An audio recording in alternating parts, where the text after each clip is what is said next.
Welcome to today's GOCC.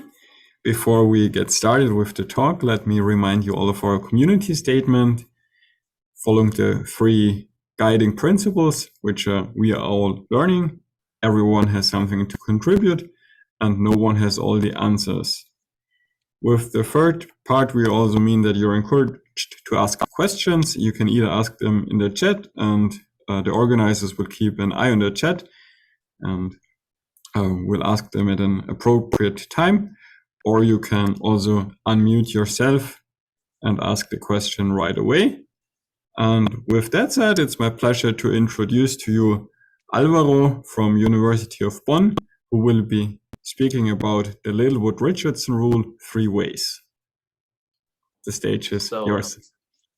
Yeah, thank you very much for the introduction, for giving us all the graduate students an opportunity to participate in such a colloquium. I appreciate that a lot.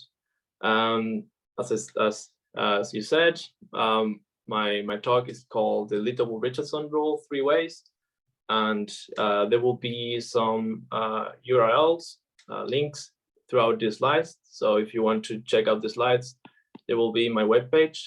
The link will be again shown at the end, or you can ask me by email too. So before I start, I want to briefly introduce the Littlewood-Richardson rule. Then I will introduce it better.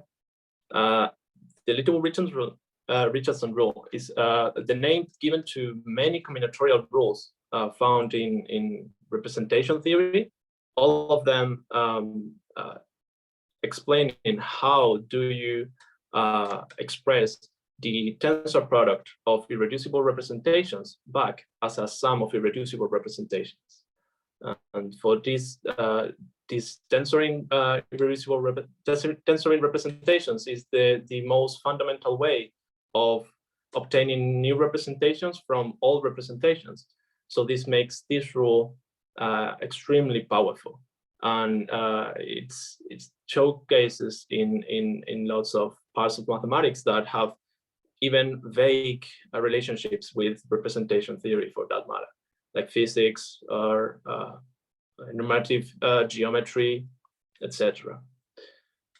So let's start by saying what a representation is. Some of you may know what a representation is, but it's just a group homomorphism from, I'm going to talk about representations of groups for now. I'll say a brief note about representations of algebras later, but representations of groups will be enough for now. A representation of a group is just a homomorphism from the group to some matrix group of a vector space. So this means that we are encoding the structure of a group in a matrix group. So if we start with, for instance, the group of symmetries of some object, in this case, the object is a square, so the group of symmetries is the dihedral group D8, which is generated by a rotation and a symmetry. Then one representation of this group would be saying that, well, this is the rotation matrix in C squared, and this is the symmetry corresponding to this symmetry, the matrix corresponding to that symmetry in C2, C squared. So this group is essentially, well, there's a high homomorphisms between these 2 groups, which is actually an isomorphism. So now we have matrices to work with the group, which is better, right? Now we can do some linear algebra. And it turns out that many times we are not interested in the matrices themselves, but the character, which is the trace of the matrices, because the characters give us a lot of information, pretty much all the information in the case of group representations, if the groups are well behaved enough. So for instance, here R, we go to this matrix, so the character of this representation evaluated at R would be the trace of that matrix, which is -2. And you'll see how this generalizes. An important property of characters is that they are invariant under conjugation, because traces of matrices are. So you have this equation. And if we do representations of GLN of matrix groups themselves, then we get the following: the character evaluated at a matrix. Well, this matrix most likely is diagonalizable, and I say most likely because the space of non-diagonalizable matrices is of measure 0. So I can substitute this matrix for its diagonalization, and the character would be the same, which is just the trace of the image of this of the representation in this matrix. And if the representation is polynomial, meaning that it would be like it will give me a matrix whose entries are polynomials in these variables, then this will be also a polynomial. Okay. And diagonalization doesn't care about the order of the eigenvalues. So these polynomials shouldn't care about the order of the variables either. So it's a symmetric polynomial, meaning if I permute the variables, I get the same polynomial. And this is what allows combinatorial algebraic combinatorialists to study representation theory without ever referring to algebraic structures. We just care about the polynomials. In representation theory, a core concept is that of subrepresentation, which is just, let me say before that a representation is called, like the homomorphism is called a representation, but oftentimes the vector space that we put here is also called the representation. It's an abuse of notation. So if we have a vector subspace of that representation, such that the morphism, the homomorphism restricts to a representation of that smaller subspace, then we say that W is a subrepresentation of B. And we have the concept of irreducible representations, which are those that don't have non-trivial subrepresentations. And the good thing is that in GLN, if we do representations of GLN, every representation can be broken down as a direct sum of irreducible representations. And this allows us to study these irreducible representations by themselves. And this pretty much, so if we know how to break up a representation into irreducibles, and we know how to study the irreducible representations, we have the whole picture. And a key input here is that irreducible representations will be indexed by partitions. So a partition of a number is just a way to sum up to that number. For instance, a partition of 7 would be, I don't know, 4 plus 2 plus 1. And we don't care about the order of these summands. And we represent this by drawing 4 boxes, followed by 2 boxes, followed by 1 box. Okay. Since we don't care about the order of these summands, we will also always assume that the rows are bigger towards the top of the diagram. Okay.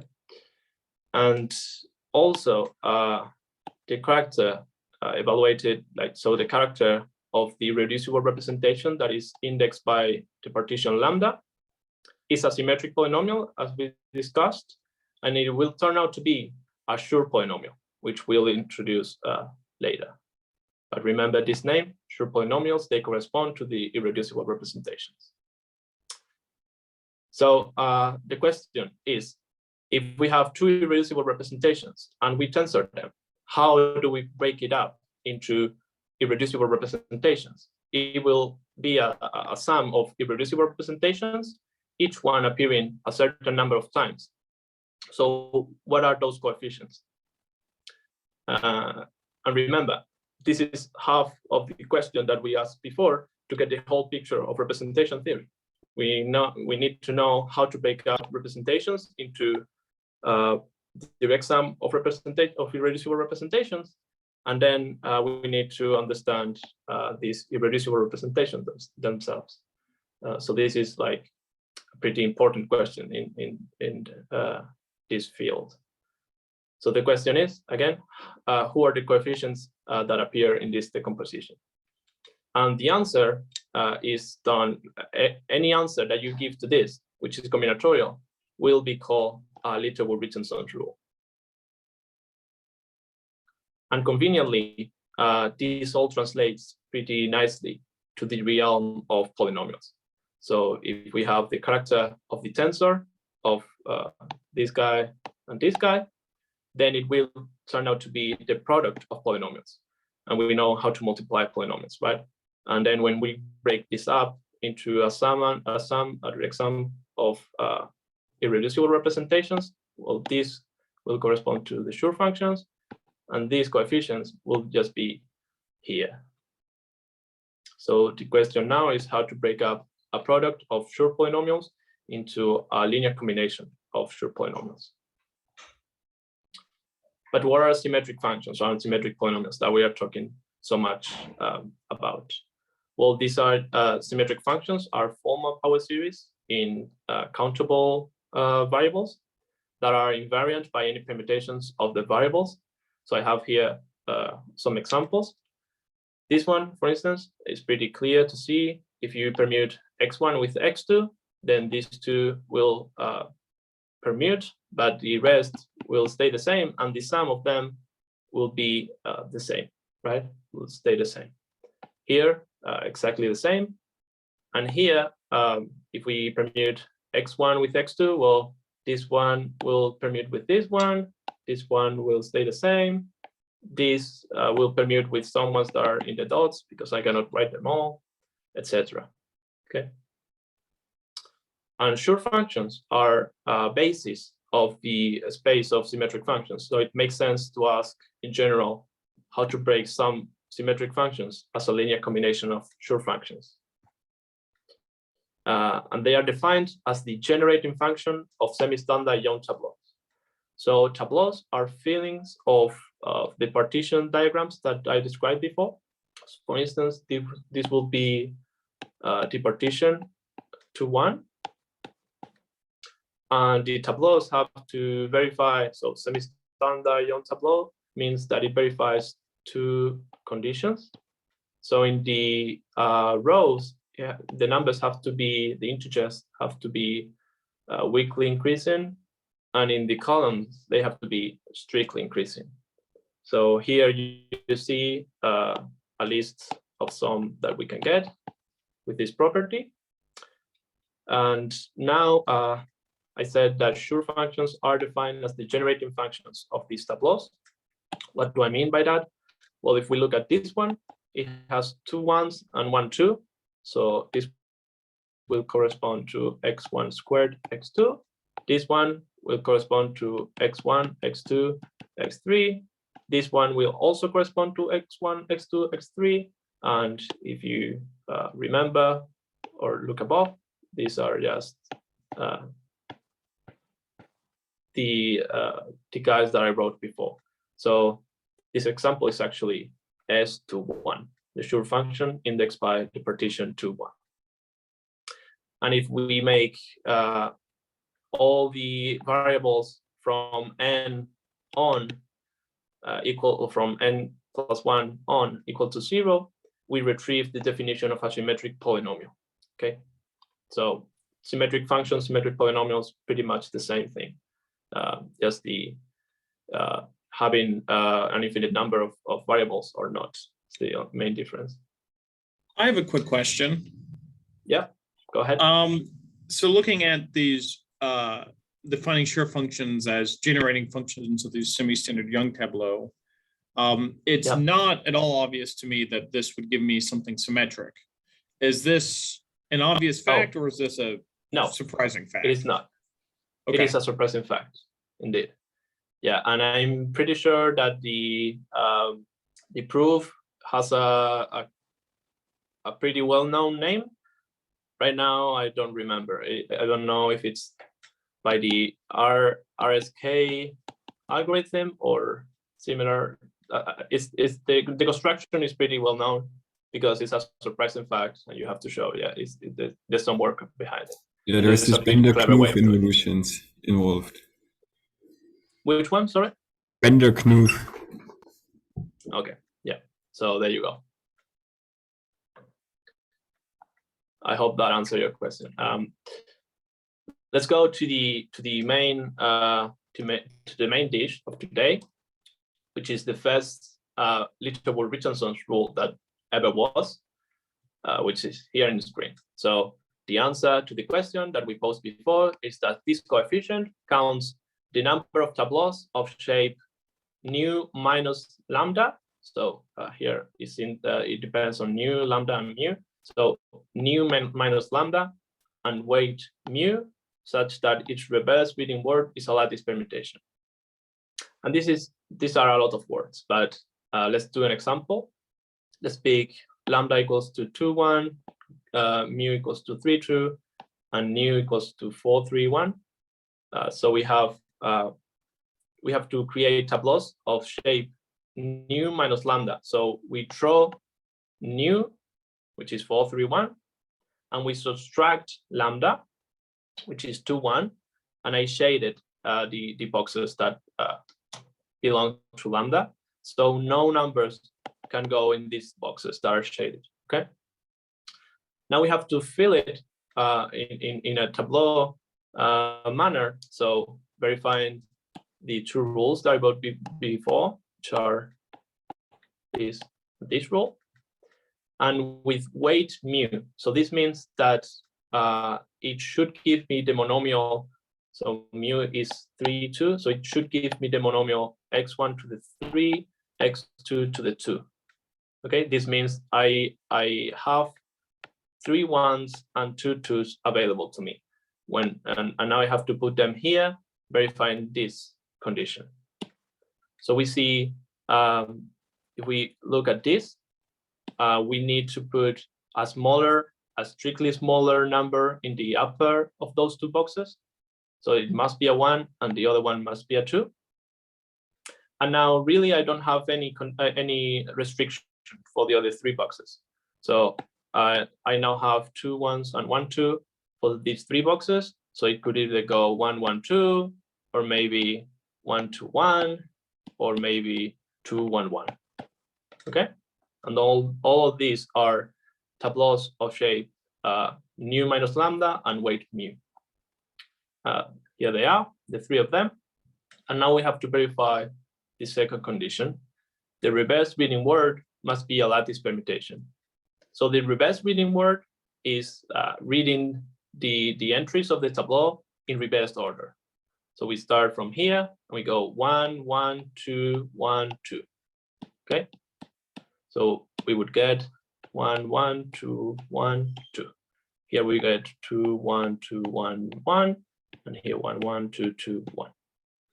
And being lattice permutation means that, or maybe you know it as a ballot word.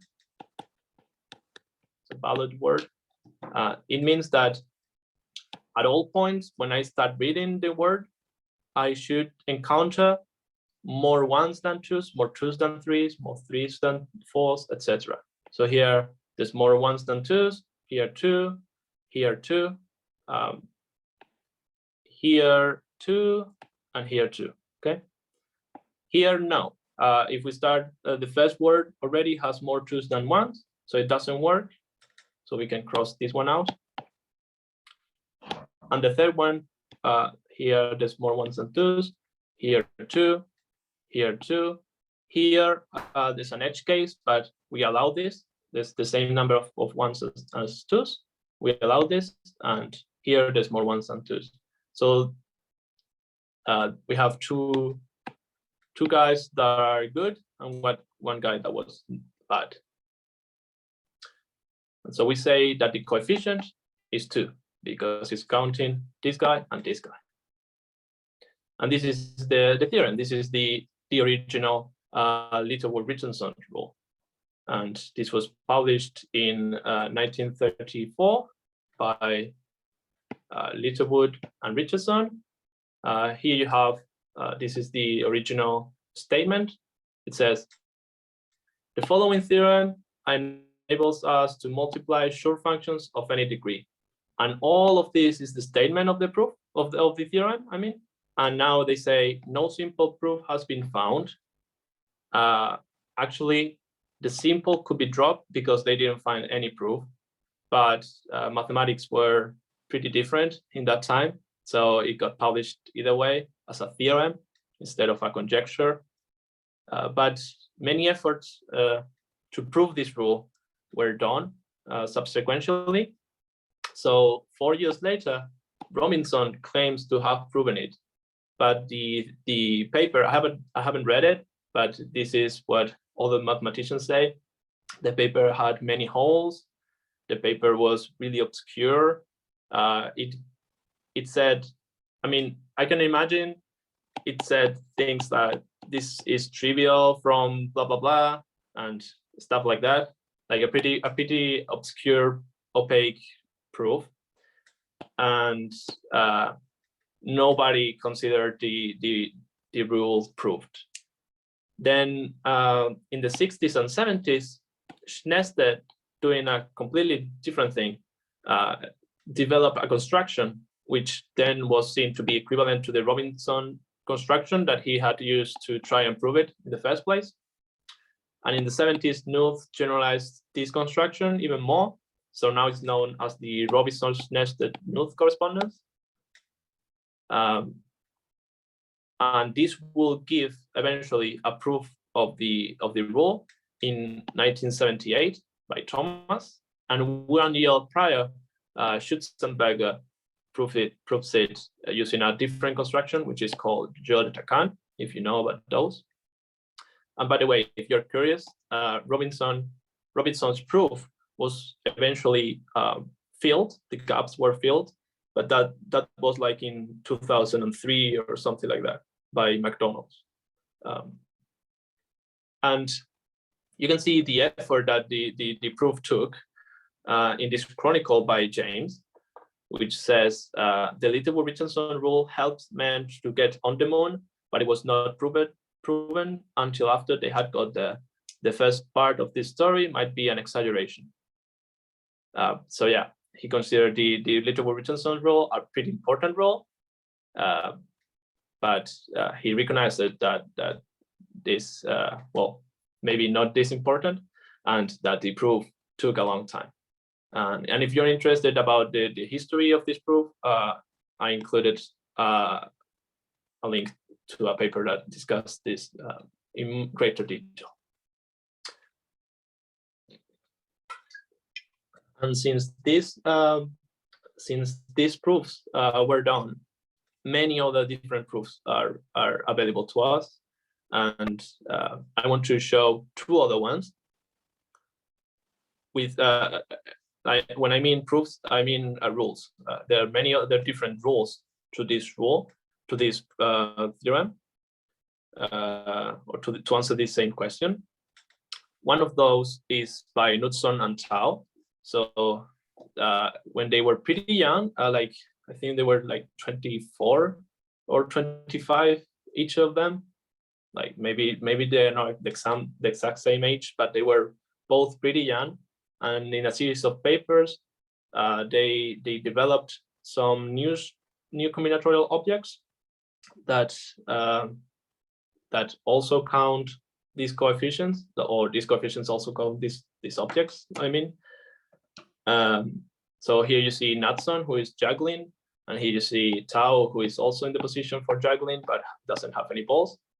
And if you want to read about this, they themselves point to a paper by Buch on their papers. So it's like a summary, because they did a conference going in greater detail about this particular construction. In their papers, they don't really delve into this construction because they developed two constructions, and they go in detail in the other one.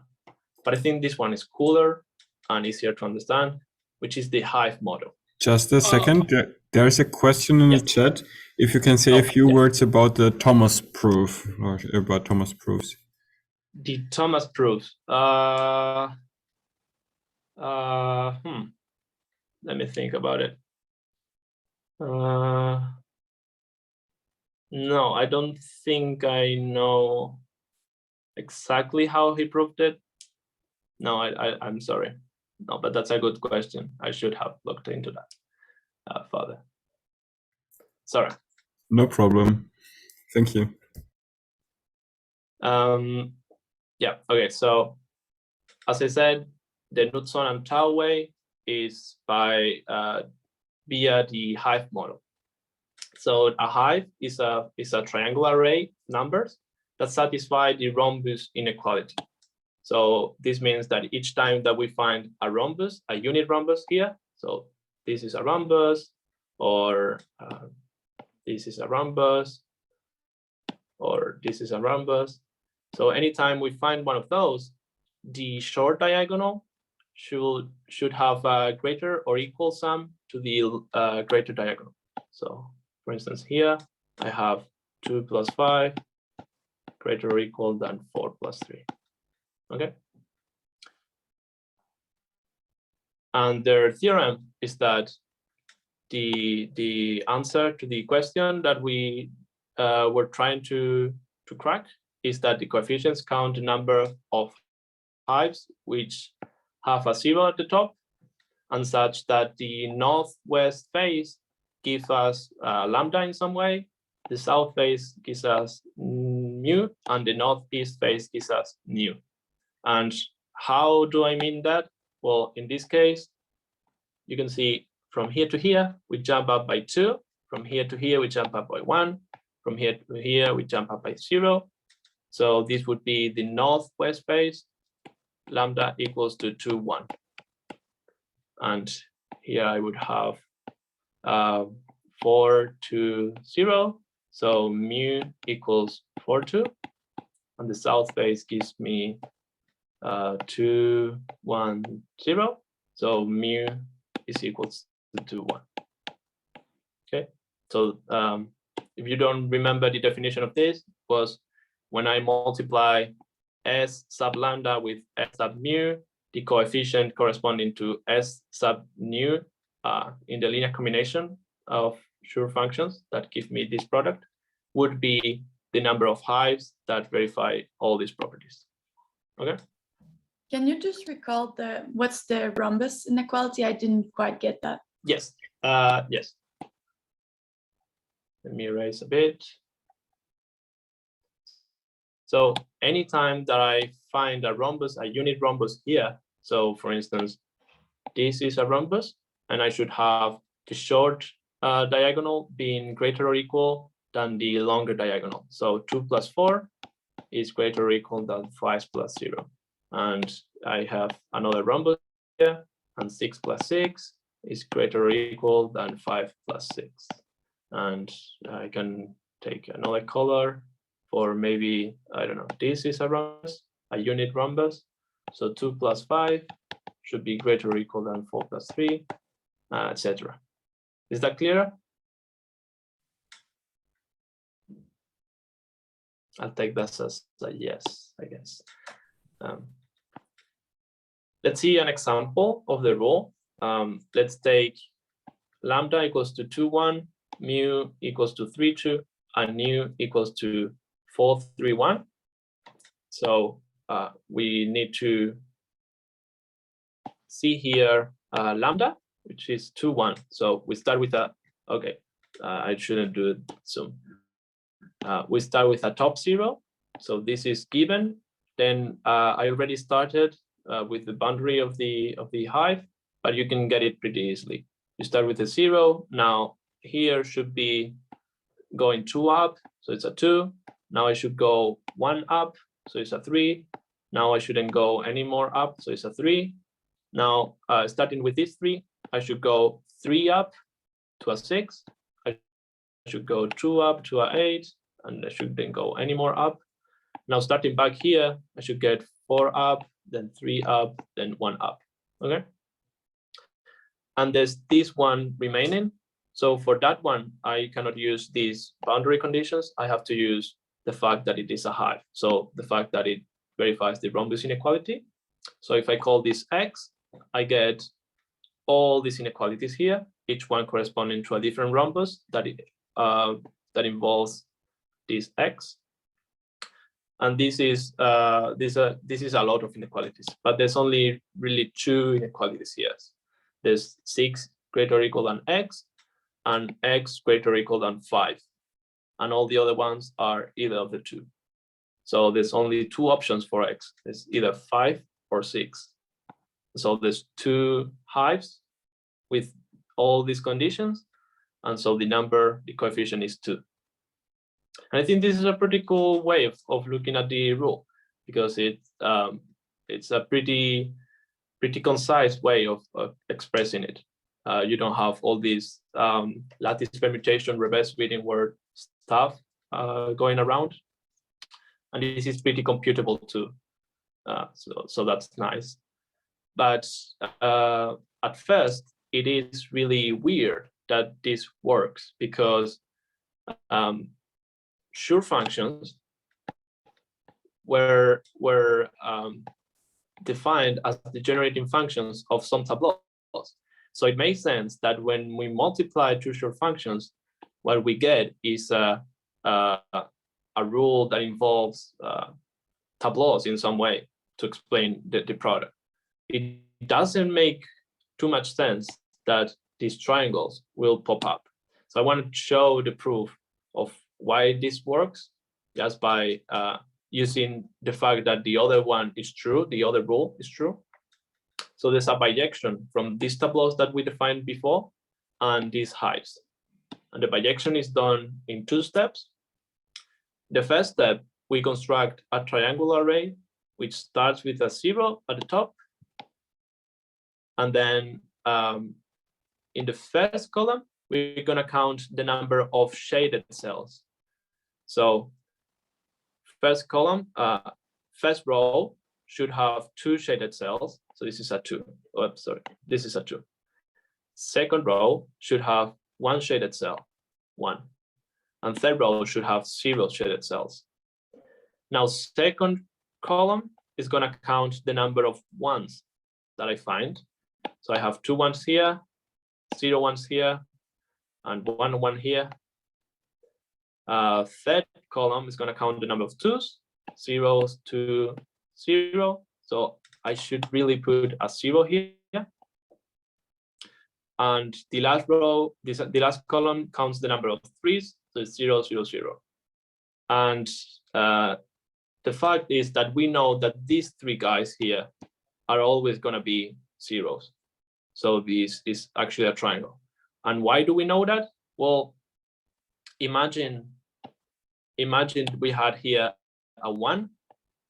Okay, this would mean that in the first row, I would have at least 1 2. But since this guy have to be weakly increasing, the 2 must be at the right. And when I do the reverse reading word, this is the first guy that I read. So I would start, my word would start with a 2, and that is bad, because then when I start reading the word, that's not going to be a lattice permutation. So this cannot be, this has to be a 0 up here, and it is actually a triangle for that reason. Okay, is that clear for everybody? Yeah, that's clear, but there was another question in the chat regarding the symmetry of the coefficients. And the question is if by the hive construction, it's possible to see the symmetries in the LR coefficients. Okay, so the hive construction is based pretty heavily on the Bernstein-Sebelinsky. I have to write that down. Bernstein-Sebelinsky, I think. Triangle construction, which is another earlier model, which is more difficult to define, but it is greater, like it is better to see all the symmetries. Those triangles look like don't look like triangular arrays that we are used to. they have holes. I'm doing a horrible job here. So they have a hole here, they have a hole here, hole here, hole here, that you don't put any number in. And these ones do show the symmetries pretty nicely. So if you rotate, I think this way, you have another valid one. If you rotate any of these little triangles clockwise, you also get another symmetry. If you reflect by this, you get another symmetry, something like that. Don't quote me on every of those, but these triangles are pretty good for showcasing symmetries. But I think many of those symmetries are lost when going to the hives, which is a shame. For instance, it is not clear that C mu nu lambda, sorry, I think I was not using that notation. It is not clear that this would equal this, even though we know that is true, because, well, these both correspond to doing this, right? So computing the coefficient of S nu in this product, and the product of polynomials is commutative. And this is not clear in the hives because they are fundamentally different, right? Here is a hive, and this one would have lambda here, while the other one will have lambda here instead. So I think these were, if you are concerned by the symmetries, you should use the Bernstein-Cebelinsky triangles. Okay. Anyways, coming back to what I was explaining, we can go from these tableaus that we had before to some triangular array that are clearly not hives. But now we can go from those to hives by doing this. Okay, so each coefficient, for instance, this coefficient would be the sum of all coefficients that are in this region, so above this region. So those are 5, and this coefficient would be the sum of all the coefficients that are above this region. And I don't know, this one would be the sum of all that are here. I think it's clearer to see it with a drawing than explaining it with words. And this is, both of these are bijections, so we can go back and forward from Littlewood-Richardson tableaus to hives of mu lambda nu. So this is a proof of that the tau way works, the Knudsen tau way works. And now I want to show, and if you're interested, go ahead and click that link in my slides that shows this bijection, and then shows the bijection here to the Bernstein-Cebelinsky triangles. So if you want to see the symmetries and you want to understand these triangles first, I would highly recommend starting in this paper and then doing whatever, like going to whatever paper that you like that showcases the symmetries of these triangles. Okay, and I want to end with a third way of looking at this rule, a third combinatorial object, which is going to be pretty different. So combinatorial objects are normally discrete. This one will be a continuous object. And before I do that, I have to introduce some Lie algebra concepts, but only briefly. So Lie algebra comes with a combinatorial object that is called a root system, which is a set of vectors in some Euclidean space with certain properties that I don't want to specify. This, for instance, will be the root system of SL3. Okay, and we're talking about Lie algebras now, but you have to know that the representation theory of GLN is basically the same as the representation theory of its algebra GLN, and it turns out that it's pretty much the same as it the representation theory of SLN2. So we're basically talking about the same thing. And when I say basically, I mean, take this with a grain of salt. There's some categorical way of saying this properly, but I prefer staying away from that. And vectors that are orthonormal to the simple roots. So the simple roots in this drawing, well, I mean, I have the drawing here. The simple roots are the ones that are expressed as only one name, right? And all the other ones are combinations of them. So these are the simple roots. And now we have vectors orthonormal to those roots, which are called the fundamental weights.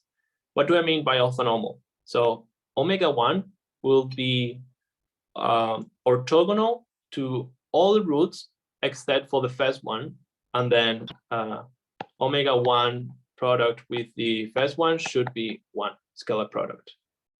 So this length is 1. And omega-2 is defined as the vector that is orthogonal to all roots, all simple roots, except for beta, and this scalar product with beta is 1. Okay, and these are called the fundamental weights, and they span the weight lattice. So the weight lattice is the integer combinations of these vectors. And in Lie algebras, the reducible representations are indexed by weights instead of partitions. And by weight, I mean points in the weight lattice. Okay, but not any weight. So irreducible representations are indexed by dominant weights. So those are the ones that lie in this region here. They are non-negative integer combinations of the fundamental weights. Okay, and there's actually a bijection from dominant weights to partitions. So for instance, this is a non-negative integer combination of some W's or omegas, and I can make a partition out of that just by taking, well, this coefficient 3 will be the difference between the first row and the second row. This coefficient would be the difference between second row and the third row.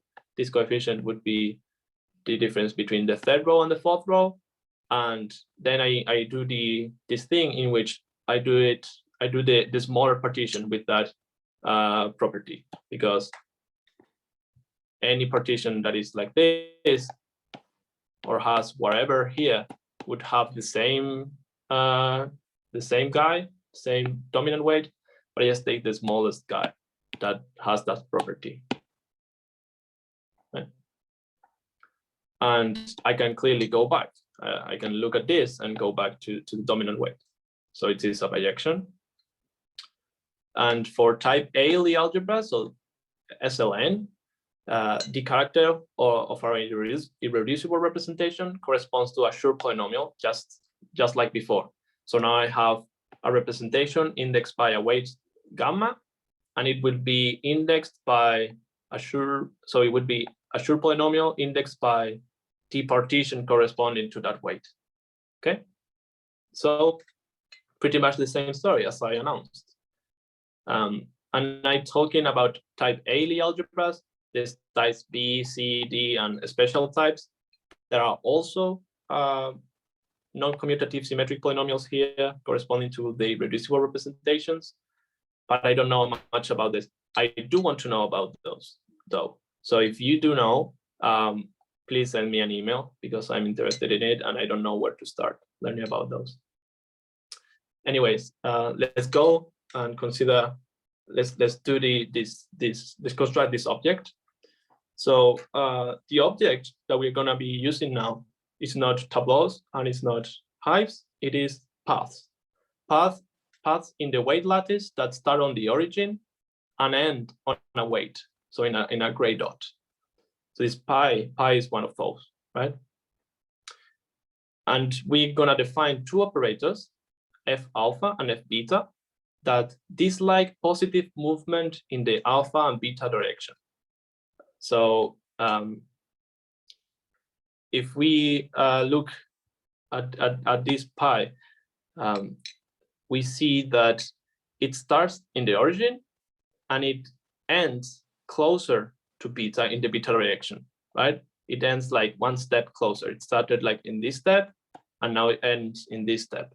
And if beta doesn't like that, so what it's gonna do, it's gonna take the part of the path that is doing that positive movement in the beta direction, and it's gonna reflect it by this hyperplane. And so this red part becomes this part. And then from then on, I just copy whatever I have, which is this. And this is now f beta pi.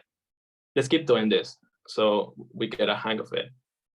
Because now this path clearly goes in the alpha direction, right? So it goes here, then back, and it goes in the alpha direction twice. And f alpha doesn't like that. So what f alpha does is that it takes the first step in the alpha direction and reflects it with respect to this hyperplane. So this red part becomes this part.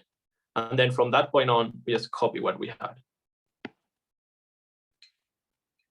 And this new path, f alpha, f beta pi, doesn't move in the alpha direction or in the beta direction anymore. So they leave it alone. Is this construction clear to you? So what I get at the end is not necessarily a path on my lattice anymore because I took, a U-turn in the middle of nowhere. Okay, what I meant by a path in the lattice, this is allowed. Well, not really. It should be a linear path, but it doesn't really matter. This is allowed. Okay. Good to know. So yeah, so I know this construction is weird, but if you understand sort of the idea, it's enough. And what we get is the crystal graph. So this is called the crystal graph of this represent. Well, pi is going to correspond to our representation, and this is the crystal graph of this representation. There's many ways of obtaining the crystal graph of a representation. With using tableaus is one way, for instance. But yeah, this is something that Littleman defined, and then Kashiwara, which is the guy that invented, or the girl, I don't know, that invented crystal graphs in the first place, showed that Littleman's construction was giving you the crystal graph of the representation. So the graph is, you start with pi, then you went to f beta pi, then you went to f alpha, f beta pi. Normally, what you write is just, so you change the node for the weight that the path ends on. So pi ended on this weight, f beta pi ended on this weight, and f alpha, f beta pi ended on this weight. So this is the graph that we are interested in, really. Okay, and the theorem is that when you tensor two irreducible representations, so one, they are indexed by weights, remember, in the dominant chamber, what you get is a sum of irreducible representations that are indexed by gamma, so gamma is from here, plus sigma, where sigma is in the crystal of pi, and gamma plus sigma doesn't exceed the dominant weight chamber at any point. So this, again, is a mouthful, like the first rule, so I want to give an example. Let's take pi to be omega 2, which is the same guy as before. This guy. So we know its crystal. We know its crystal is this one, okay? And let's take gamma equals to omega 1. So gamma is this guy here, this path, corresponds to this path. And when I say gamma plus sigma, for sigma in the crystal of pi, what I mean is that you start drawing gamma, and then from when you left, where you're left, you start with the path sigma. So this is pi. This is pi. This is gamma plus pi. This is gamma plus f beta pi. And this is gamma followed by f beta, f alpha pi. Okay. And now we have to verify that this new path that I get by concatenating these two paths doesn't exit the dominant weight chamber at any point. So this one clearly doesn't. This one clearly does. So we cross this one out. Let me put that in red. And this one doesn't. It stays in. Okay.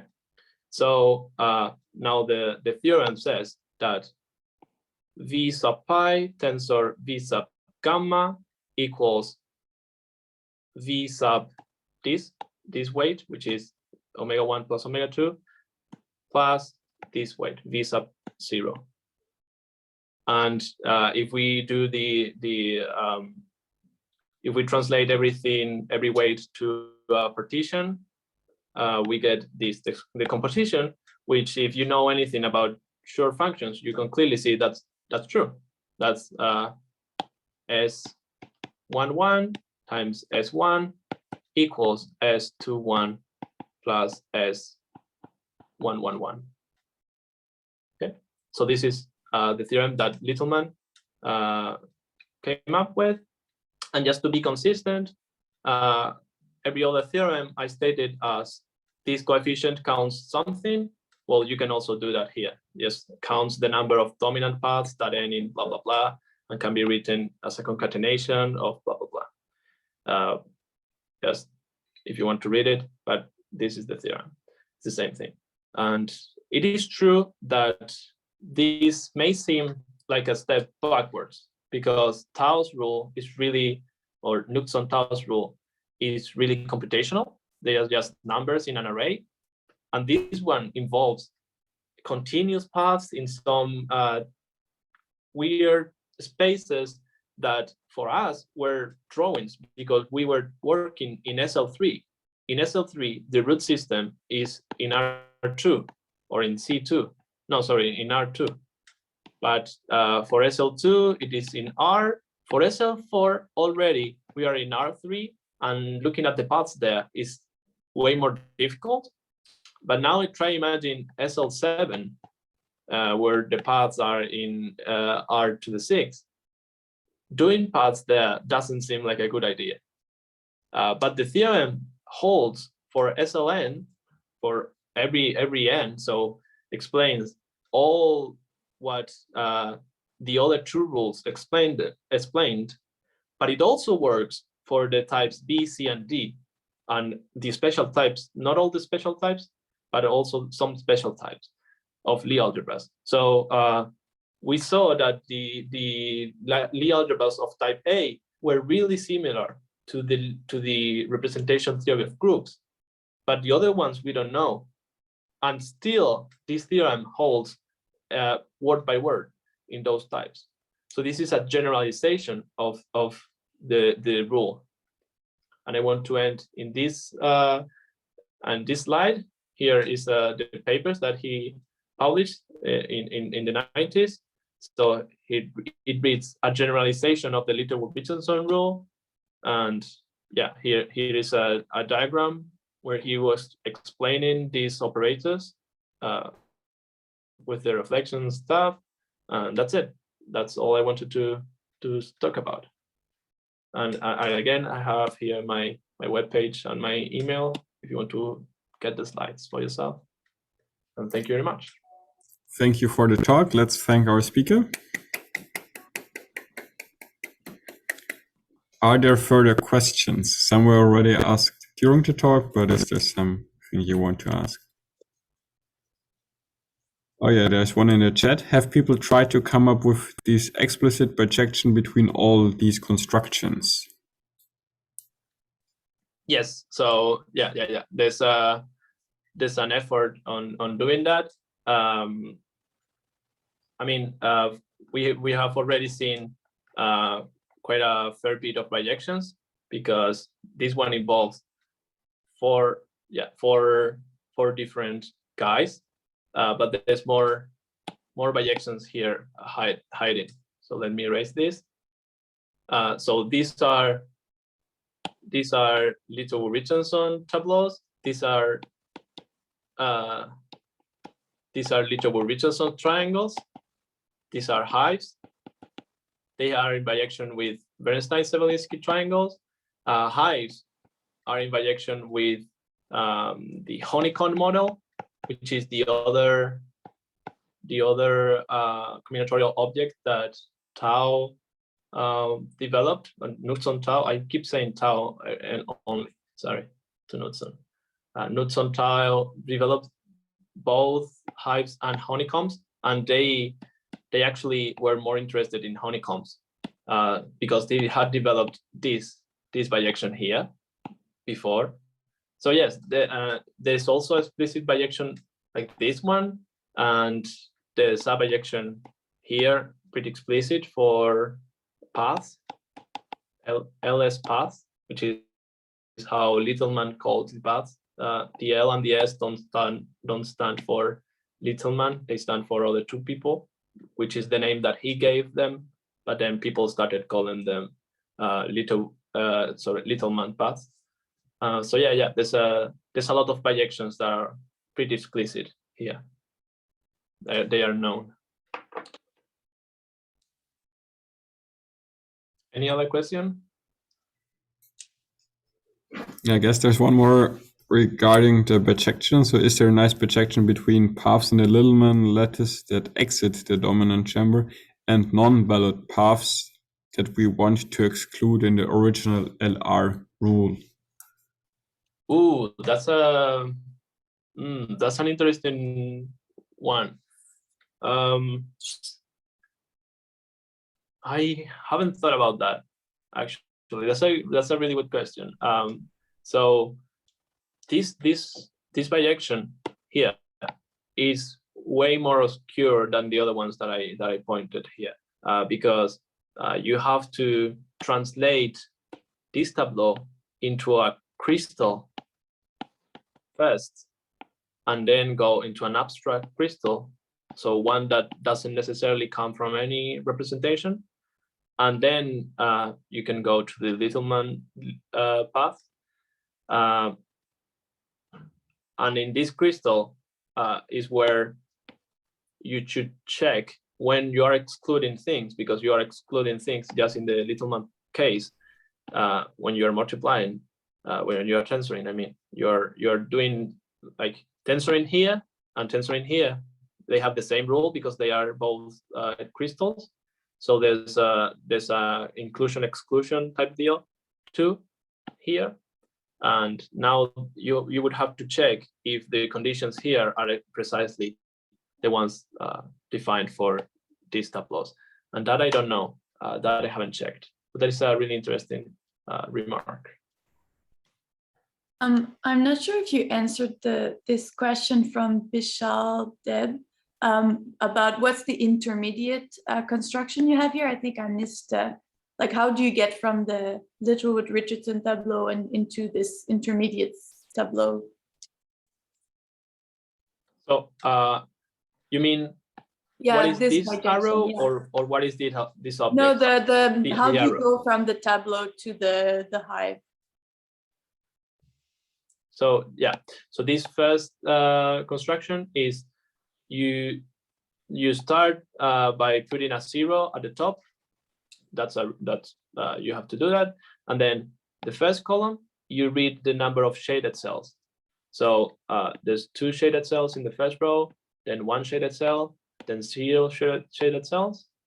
Second column you read out the number of ones.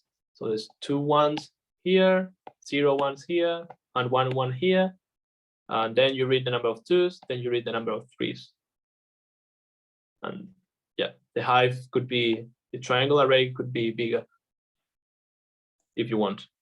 That's just, that corresponds to considering the Schur function in as a polynomial in n variables. N is the number of n determines the size of the array. So Bishal asks again about this LR triangle. So what is the definition of the object independently?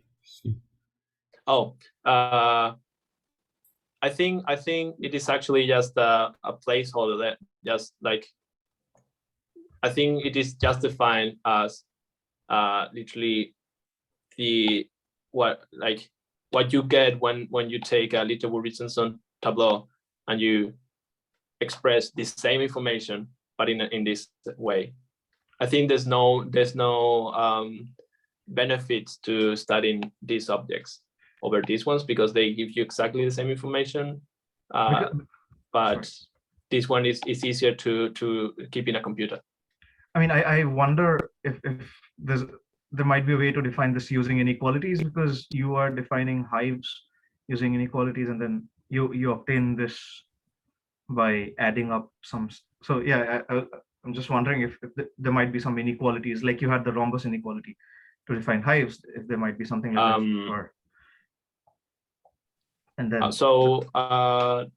I mean, one inequality I can tell you straight away. These numbers should be, sorry, the other way around. These numbers should be like that because they define a partition. And I think nothing else. Oh yeah, sorry. Yeah, there is a way of doing it. So if you, so this would give you the lambda, right? Mm-hmm. And now you want to get the mu and the nu, and so I think mu is summing the columns like this. This is 3, 2. Yeah, exactly. And then nu is summing the columns like this. So this is 4, 2, 2. No, you should get 4, 3, 1, right? Let me check. Yeah, you should get 4, 3, 1. Something similar to that. Yes, there is a way of doing that. But right now I'm not seeing it. Seems like it's summing rows, maybe. By rows. Or you get 4, 3, 1. 4, 3, 1. Yeah, exactly. 4, 3, 1. Yeah, by rows. Okay, so we have hit the full hour, so I guess it's time to thank our speaker again for this wonderful talk. Thank you again to the organization. We can stop the recording, and if there are some more informal questions, we can ask them afterwards.